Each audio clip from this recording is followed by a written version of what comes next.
Harmanpreet Kaur and impact in England. It is a story which is simply stunning in its own ways. You all remember Harmanpreet Kaur and how she changed women's cricket when she blasted 171 in the semi-final of the 2017 Women's World Cup against Australia. That knock probably put women's cricket in India and it enhanced the popularity to yet another level. 5 years later, same country, Harmanpreet Kaur repeats an impact and India achieve history. Leading from the front took on a totally different dimension when she came out onto the field in the second ODI. And India won the second ODI thanks to Harmanpreet Kaur's magnificent effort. It was historic and it shattered plenty of records. In this video, I'm going to tell you what are the records that Harmanpreet Kaur shattered and how this has impacted Indian cricket in a big way. Harmanpreet Kaur hit 143 of 111 balls, 18 fours, 4 sixes. That allowed India to score 333 for 5. And that, by the way, is the highest score for India against England in England when it comes to ODI cricket. It is the second highest ODI score for India in England. Remember, in 2017, they had hit 358 against Ireland. But this is totally different because of the fact that it came against a better bowling attack and it came against the 2017 World Cup winners and 4-time World Cup winners, England. Because of Harmanpreet Kaur's magnificent 143 and her partnerships, combined with Harleen Deol's magnificent 50, India managed to win the second ODI by 88 runs and remarkably, they have won a bilateral ODI series in England after 23 years.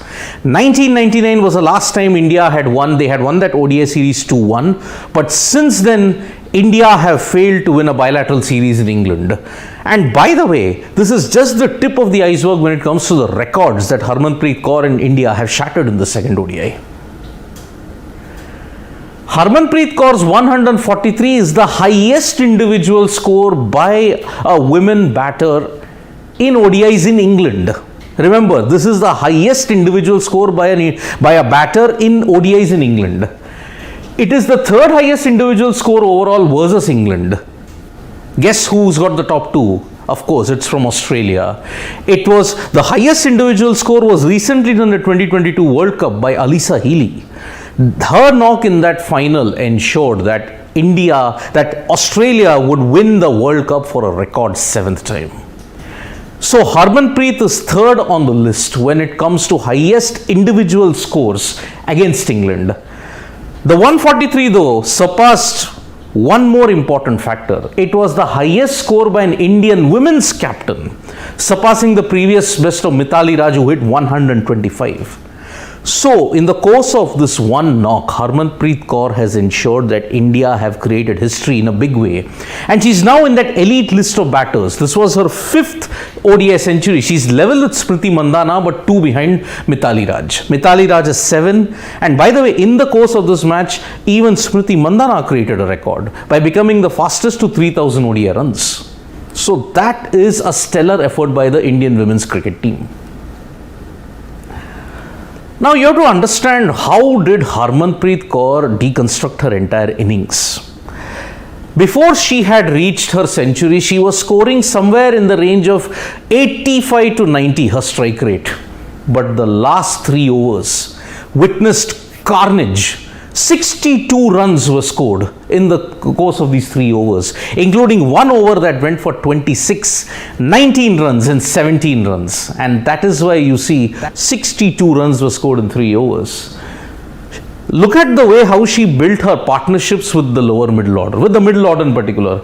She had a stand of 113 with Harleen Deol, then she had a stand of 50 with Pooja Vastrakar, and then 71 with Deepti Sharma. Simply the acceleration with which Harmanpreet Kaur did was staggering and England were just blown away by it. When she crossed her 100 in the next 43 runs that she made, she had a strike rate of 390. That was the strike rate, and that was the difference which ensured England were never in the hunt. They were demoralized totally.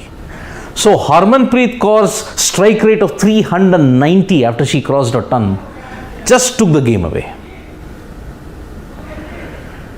I had talked about impact, right?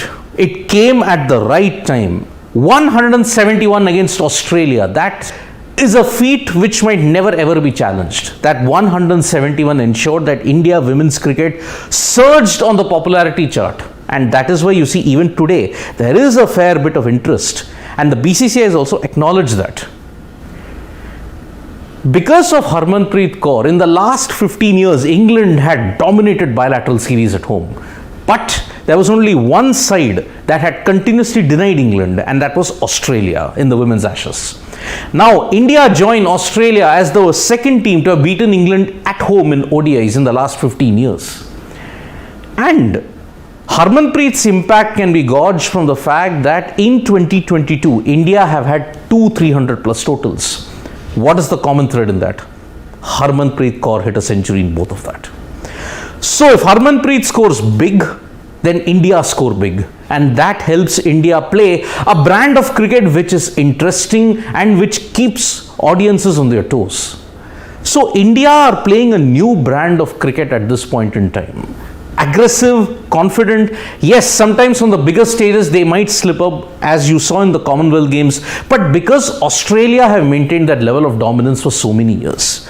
But against England, they probably have figured out and how to break the hoodoo. So now, because of Harmanpreet Kaur, India have managed to win a bilateral ODI series after 23 years.